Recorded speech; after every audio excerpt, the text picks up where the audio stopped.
Okay, good morning class. Can you hear my audio? Naririnig ako. Good morning. Good morning. Anyone from the group kindly confirm if I'm audible. Okay, so yan.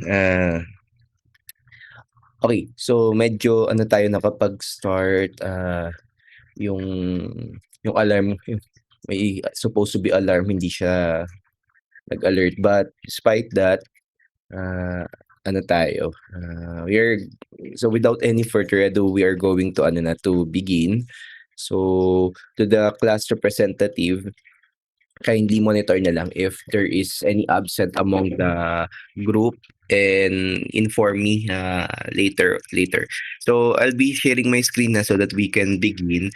And if you have any questions or clarifications, reserve it for later. So I will ask you kung may question man kayo or medyo hindi masyadong clear. I'll explain it further. But for the meantime, just listen to the lecture muna.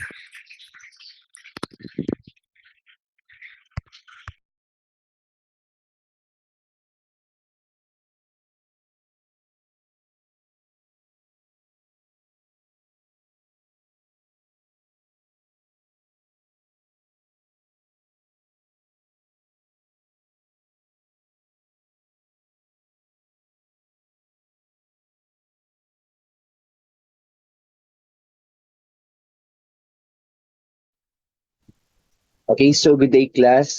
For today's lesson with film screen imaging, we are going to talk about the darkroom storage consideration. And so let's talk about the darkroom storage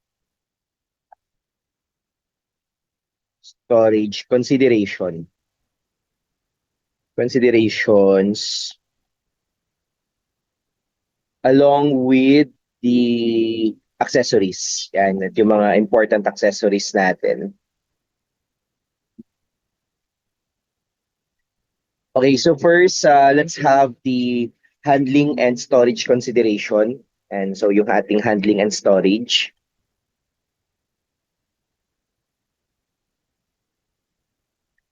Okay, so first for handling, number one is with regards to yung pag nag-handle tayo ng film or any accessories sa ating dark room, our hands must be clean and dry.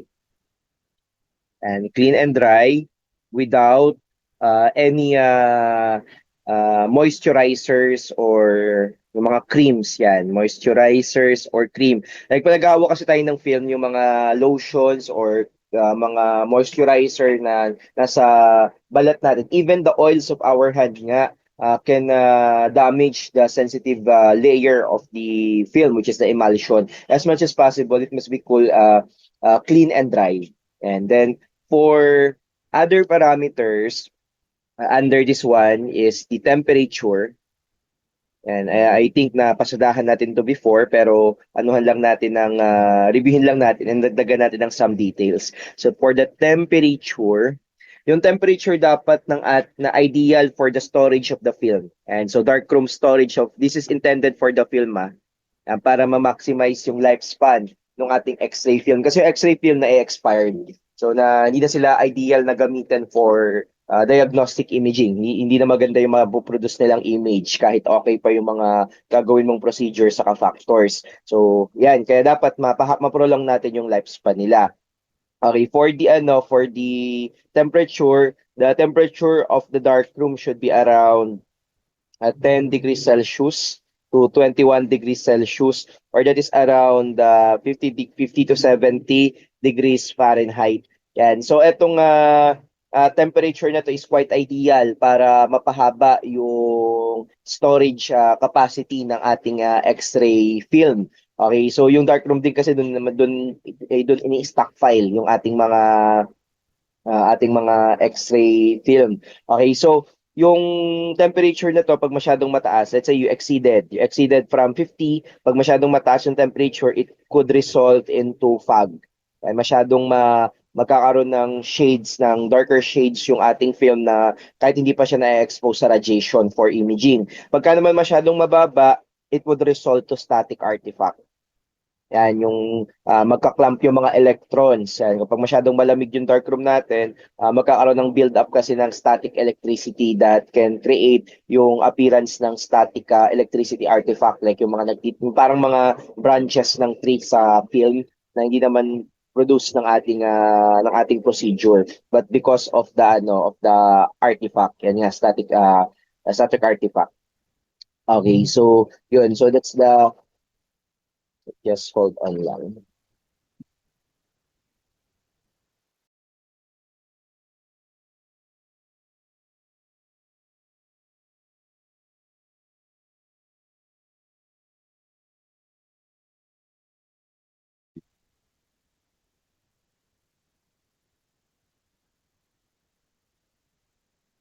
Okay, so next factor that we are about to talk is about humidity. Okay, so this is also important para dun sa ideal storage setup ng ating dark room for the film. Okay, so for humidity, tatandaan lang, it's around 40 to 60%. And 40 to 60% dapat yung moisture level nung air within our dark room. So pagka kasi less than 40%, and pagka masyadong mababa, so less than 40%, just like dun sa temperature, pagka masyadong mababa, it can produce static. Static yung makikreate yan, another artifact. And also, it might lead to to stickiness, na magiging sticky. So dahil nga may tubig, may moisture level dun sa hangin, yung film natin medyo parang mamasa-masa kapag i-retrieve na siya doon sa ating box. Okay, so another thing is kapag kasi moistened ang environment, it promotes fungal growth. Nagkakaroon ng ng okay, so correction by the way, static kapag less than 40%. So kung masyadong mababa yung humidity. So is increase of static electricity, and yung binabanggit ko ngayon, etong stickiness saka fungal growth, doon siya pasok sa uh, ano naman sa greater than 60%. Greater than 60%.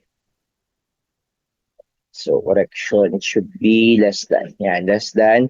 So less than 60% static electricity. Kapag sa sumobra na ng 60%, ang magiging problem is yung stickiness, magiging masyadong madikit yung film natin, saka yung fungal growth, particularly molds, yan yung amag.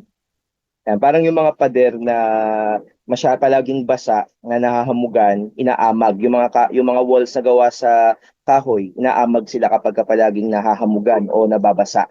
So ganun din yung ating dark room. It will promote fungal growth if there's high humidity. Okay, so yun, and that etong fungal growth, it can lead to permanent damage. Yan, magkakaroon kasi ng chemical reaction yung fungus doon sa film natin. So masisira niya, especially yung gelatin part ng ating film, kakainin niyo ng fungus. Okay, so yung ano pa siguro I also want to include yung mataas na humidity, katulad ng mataas na temperature, it can result into fogging. Nagkakos din yan ng fog doon sa ating X-ray film. Okay. Okay. Another factor is lighting. I think the light, napasadahan natin to before, but for the sake of film storage ng ating dark room, it should be, yung ating mga packaging should be light proof. And so to avoid the accidental or unwanted na exposure ng light na mag-result into fog or artifact dun sa X-ray film natin, the first and foremost na binibigyan ng security is yung packaging. It should be light-proof packaging. So yung box natin, kaya nga hindi natin siya basta-basta tinatapon kapag ubos na, or kapag pwede namang itapon pero it should be a backup. So backup. Pero syempre kung marami naman na sila doon, pwede mo nang bawasan. So pero yung ano, yung container mismo, yung box nung binili yung film, lightproof yun. Kaya meron siyang yung box naka-cover ng itim na plastic. Yan. So to give it more protection against unwanted light. And then aside from the light proofing, yung ating ano rin, yung ating box, yung film bin. Yan, kung saan siya itatabi, kung sakali mang tatanggalin siya sa box. So wala dapat nagli-leak na white light or else yun nga masisira yung ating film, magkakaroon ng unwanted fog.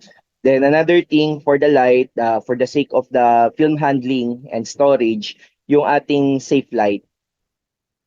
And kung gagamit pa ng safe light, remember may compatibility. So safe light, compatibility. So ang GVX yung pinaka-safe sa lahat, yung Kodak GVX2 filter. Ito yung red ang kanyang color ng liwanag na lumalabas. So this is safe both for green sensitive, so both for green sensitive film and blue sensitive, okay lang gamitin sa kanya.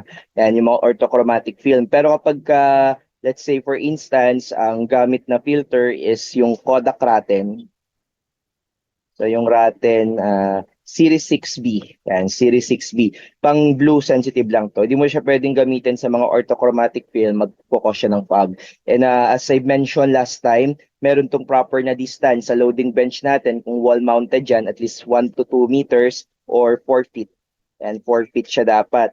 And doon sa tabletop ng ating loading and unloading bench. Okay.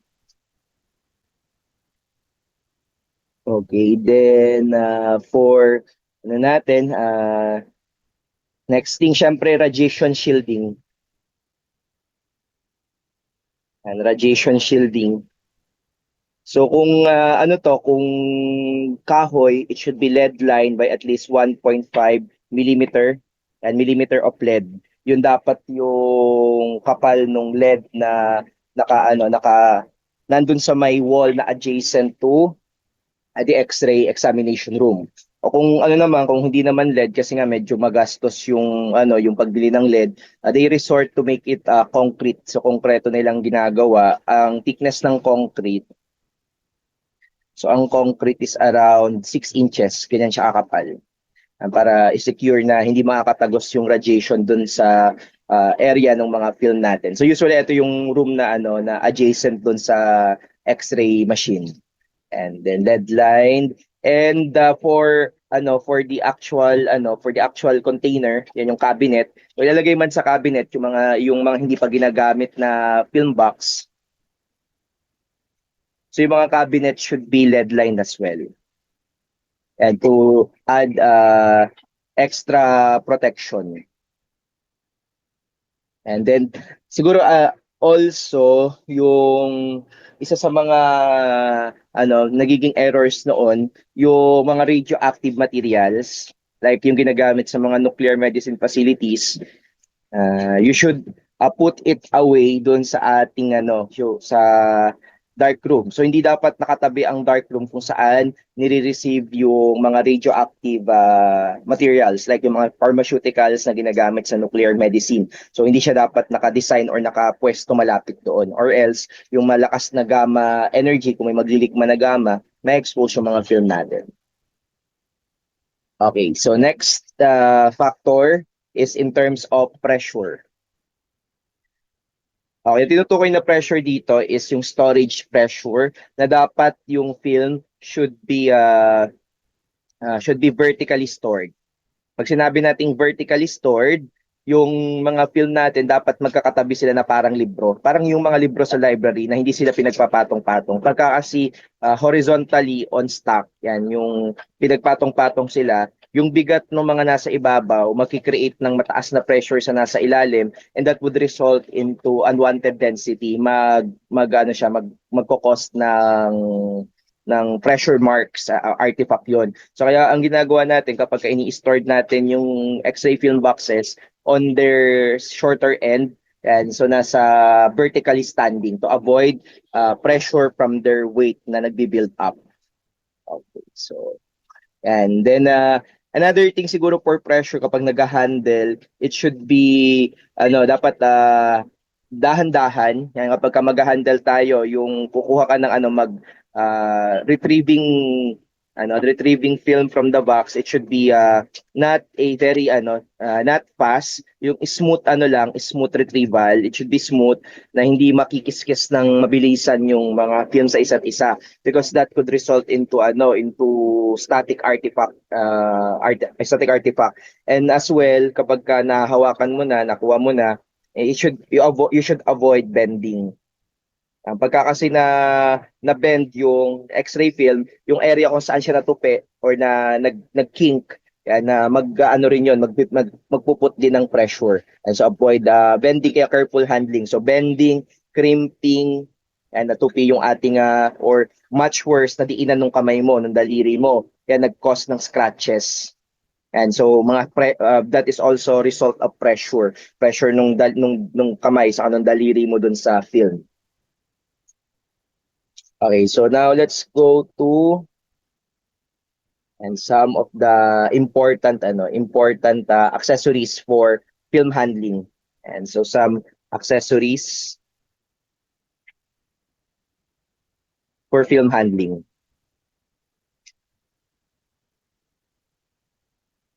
For film handling. Okay, so first one, syempre from the word holding, yung ating film holder. Yung film holder natin dito ina-attach or inilalagay yung ating X-ray film so that they can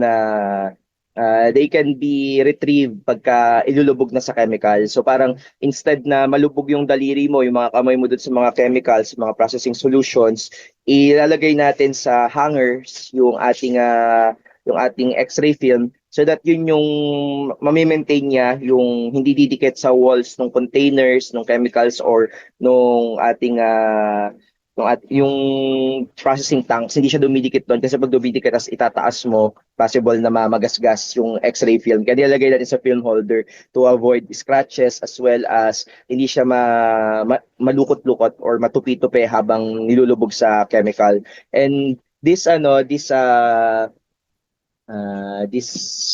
film holders are oftentimes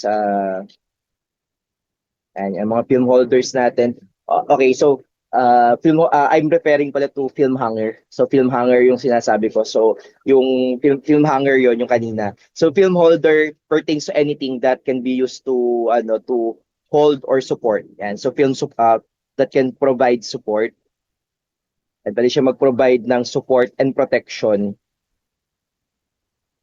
And so technically yung pang-handling na binabanggit ko kanina, that's film hanger. So yung film holder dito, this is a general term pertaining to anything that can be held gagamitin na natin yung X-ray film. At ang pinaka-common nga dito sa ating for positioning purposes sa film holder natin is yung radiographic cassette. Yan. So may dalawa tayong klase na develop nun before, dalawa yan, yung ating cassette, the radiographic cassette.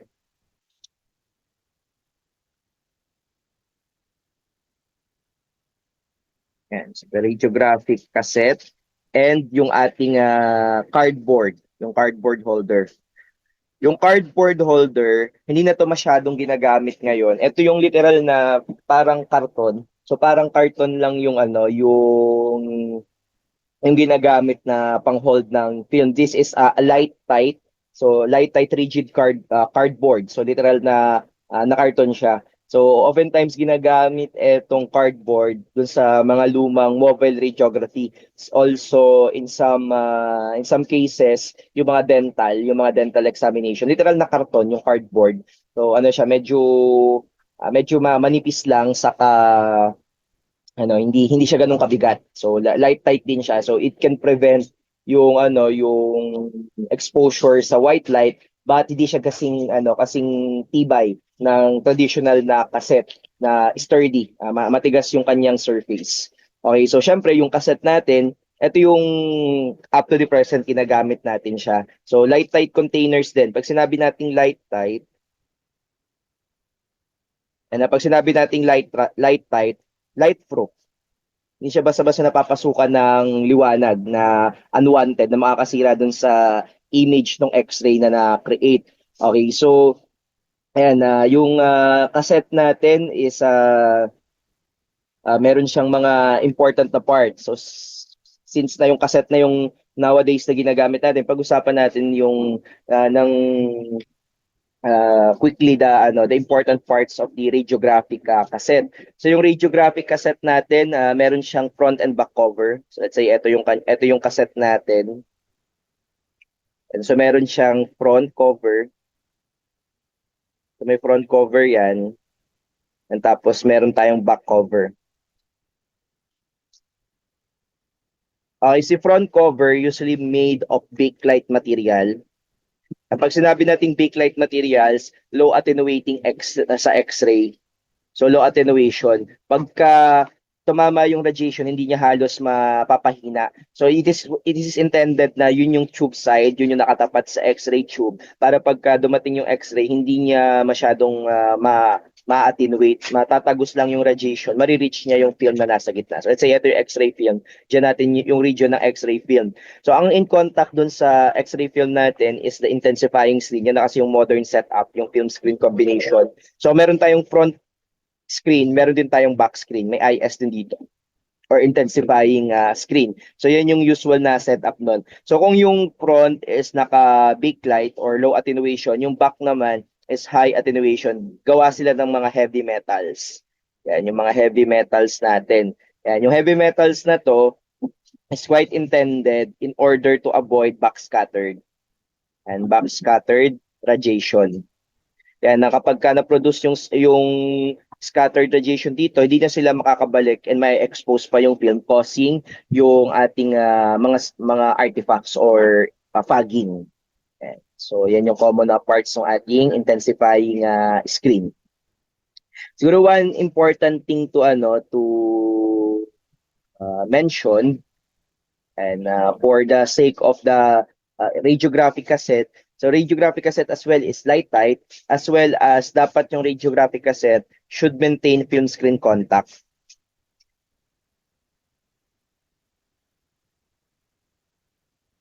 And pag sinabi nating film screen contact, yung pagiging dikit na dikit or halos sa ipit na ipit ng intensifying screen yung ating X-ray film, and that is quite needed for the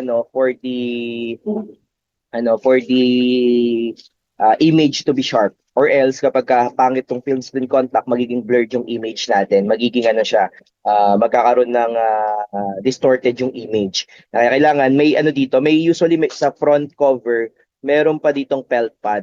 Yan, yung parang foam na manipis. Ang tawag doon is felt pad. Yan, felt pad. So yun yung pang-ipit ng gusto sa ating film to maintain or to promote good screen film contact. Okay, ngayon pag-usapan natin yung binabanggit ko kanina, yung film hangers. And film hangers yung nasa isip ko, nasa film holder. So kasi literally yung film hanger, it also holds the film. So in-hold niya rin yung film, yung kaninang film holders during examination habang ina-expose sa X-ray. Ito naman, ino-hold niya yung film during processing.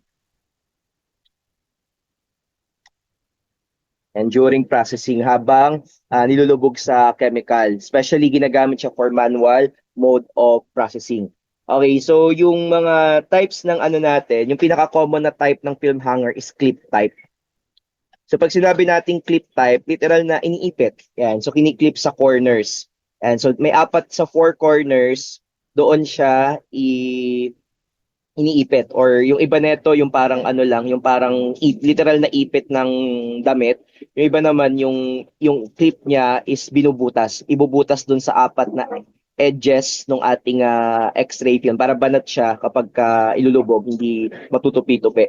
Another type is yung tinatawag nating channel type. Okay, yung channel type naman, they hold the film by sliding. Kung eto clipping yung isa, and ito ay clip, literal na iniipit. Si ano naman, si channel type naman is ini-sleep lang. So literal na ano lang siya, i-insert or parang yung slot ng sa SIM card yung or yung mga memory cards na i-shoot mo lang siya doon. So literal na i-shoot. I-shoot mo lang siya doon sa provided space for the X-ray film nung ating cassette. So it just usually may grooves yan, yan pa isang term. Mayroon siyang mga grooves na doon i-shoot yung ating X-ray film. Yan. So ang common na material kung saan gawa ang mga film hangers, yan yung mga film hangers, they are stainless steel. Yan, mga stainless steel. Yung mga bakal na inert pagdating sa chemical reaction. Kailangan kasi hindi sila ah, ma hindi sila matutunaw, hindi sila magre-react dun sa mga chemicals ng processing solution natin or else masisira nila yung yung concentration as well as the effect of the chemicals during processing. Okay, yan na. So hangers are quite important in order to make sure na hindi mo hahawakan yung film habang nilulubog siya sa chemical to avoid nga irritation as well as to make sure na na hindi magkakaroon ng mga artifacts like scratches, yung mga fingerprint artifacts yung film natin. And yun kasi yung common dilemma kapag kinakamay yung film na nilulubog sa chemical plus may irritate pa yung balat mo. Baka allergic ka pala, di mo alam na yun. So siguro last natin will be the film dryers. So film dryers. Okay, so for the film dryers, just syempre from the word itself, ito to remove excess water. Excess water dun sa surface ng ating film. Yan, sa surface ng film. Na kapag kasi hindi natanggal yun or sobrang dami pa nila, that might result into problem with the archival, yung pag-storage, even the display kapag ilalagay na siya sa view box, didikit siya dun sa surface, parang malagkit na possible na mabakbak pa yung emulsion. So kaya yun yung importance ng drying for viewing and storage purpose. And drying is also important. Katulad ng washing na ginagawa natin sa film processing, yung drying din is another important thing para ma-maximize yung storage lifespan ng ating X-ray film. At may mga types tayo, ayan, mga types ng dryers and types of dryers natin. The first type is yung tinatawag nating air dryer. Siyempre from the word air dryer, it use warm air. And so warm and fast moving air. It's literally like a blower type. Di ba pag gumagamit ng blower ng buhok, yung mabilis na hangin na mainit, yan, para matuyo ka agad yung buhok. Ganun din yung X-ray film dryer natin na air type. Chemicals or yung processing tanks, hindi siya dumidikit doon kasi pag dumidikit tas itataas mo, possible na magasgas yung X-ray film. Kaya nilalagay natin sa film holder to avoid scratches as well as hindi siya malukot-lukot or matupi-tupi habang nilulubog sa chemical. And lulubog sa chemical. And this film holders are oftentimes and yung mga film holder.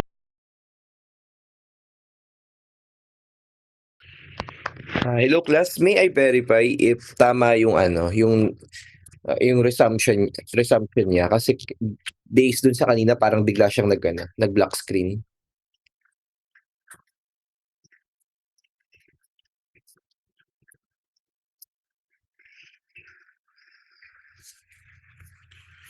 Tama yung nung nag-resume yung screen or siya na move backward. Okay. So wait lang, I'll try to types of film holder.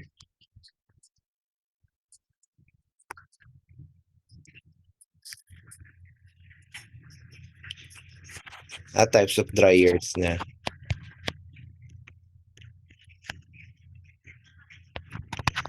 I think dito. with Sige, the archival, yung pag-storage, even the display, kapag ilalagay na siya sa view box, didikit siya dun sa surface, parang malagkit na possible na mabakbak pa yung emulsion. So kaya ano, yun yung importance ng drying for viewing and storage purpose. And para mas drying is also important. Katulad ng washing na ginagawa natin sa film processing, yung drying din is another important thing para ma-maximize yung storage lifespan ng ating X-ray film.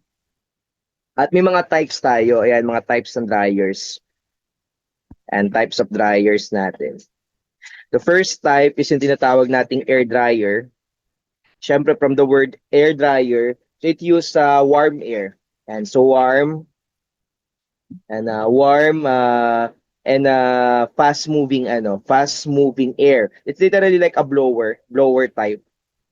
Di ba pag gumagamit ng blower ng buhok, yung mabilis na hangin na mainit, yan, para matuyo ka agad yung buhok. Ganun din yung X-ray film dryer natin na air type. Meron namang tinatawag na cabinet type. Yan, yung mga cabinet dryer. So yung cabinet dryer natin, may enclosed space siya. And meron siyang enclosed space na doon pwedeng doon ihang or doon ibitin yung ating X-ray film kasi mas controlled yung environment. Ang advantage nito, controlled yung environment na ma-avoid yung mga possible external factors na maka-affect accidentally dun sa X-ray film natin. Kasi ang usual na pagpapatuyo noong araw, inahang lang nila, ibibitin lang nila tapos ibublow. Minsan pa nga kapag ka lumang-luma, yung lalo na sa mga clinics na maliliit, literal na parang damit na itasampay lang tapos hihintayin lang nilang matuyo. So ganun siya. Ang problem doon baka malaglag.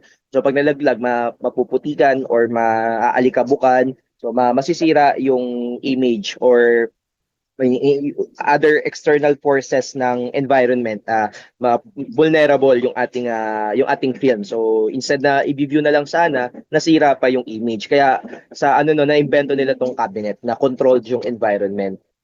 Okay, so yan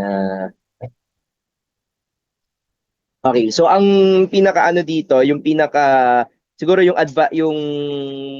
siguro advanced form of upgrade form ng cabinet type, yung ginatawag na sa automatic processor. Yan. Yung sa automatic processor, special mention lang to na pag-uusapan din natin yung mga components niya next time. Isa sa mga component kasi neto yung dryer. Yung dryer ng automatic processor is a highly regulated blower na naka-specified yung condition. So parang ano siya, pinaghalong air dryer sa cabinet type na controlled yung kanyang pagpapa-dry. Dahil properly maintained, mabilis yung drying. Kaya pagka automatic processor, mga almost 1 to 2 minutes lang, mga 90 seconds tapos na yung yung processing. Unlike yung traditional, mga 5 minutes, mga 5 minutes siya inaabot. Okay, so yun. Ito yung usual na ideal na temperature or should I say conditions ng dryer. So kapag ka sa gumagamit ng dryer, it should be avoid dapat and avoid yung overheating.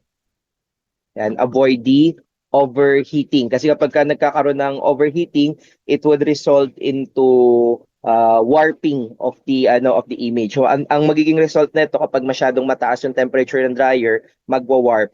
Pag nag-warp, yung parang yung papel na nasunog, pero dahil hindi naman siya papel, parang plastic. Yung plastic pag naiinitan ng sobra, 'di ba, na kumukulubot. So kukulubot yung ating film kasi gawa rin yun sa plastic, yung polyester niya, saka yung emulsion mawawarp or kukulubot. So masisira yung image natin. Okay, so aside from that, so in connection pala dun sa overheating, kaya dapat ang ideal na temperature for dryer should be around yung traditional dryer. Iba pa kasi yung kapag automatic processor. Sa automatic processor din natin siya pag-usapan, mas mataas na init kaya mabilis siya makapag pa-dry and very controlled yun. Na, ano kaya yung manual drying, mas mababa yung temperature na ginagamit niya, 40 to 50 degrees Celsius lang or 104 to 122 degrees Fahrenheit. Yan, para hindi mangyari yung kinakatakutan na warping ng image. So instead na okay na sana, pwede nang i-display, nasira pa. So uulit ko ngayon ng examination. Nasira kasi nung dryer yung image mo. Another siguro last na, dahil nga hangin yung ginagamit nito, yung binubuga niya doon sa film natin para ano siya, matuyo yung dust. So you need to you need to observe kung may build up pa ng dust. The dryer should be dust free. Kasi yung dust kapag nag-build up doon sa wet surface ng ating film na pinapatuyo, pwedeng mag-result into artifact. Masisira niya yung ating image. Kaya it should be dust free dahil nga hangin yung ginagamit, maalikabok. Baka humikop din siya ng alikabok. Kaya dapat may filter. May filter yung dryer. So, hanggang dito muna tayo ngayon and by next meeting we are going to talk further about sa film handling na, yung pagpaprocess ng X-ray film. Okay, so hopefully you've learned something.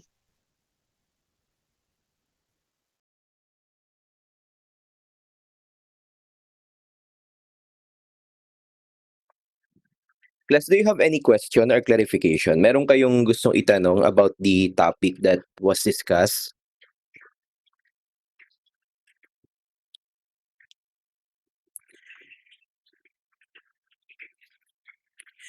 Okay, any clarification?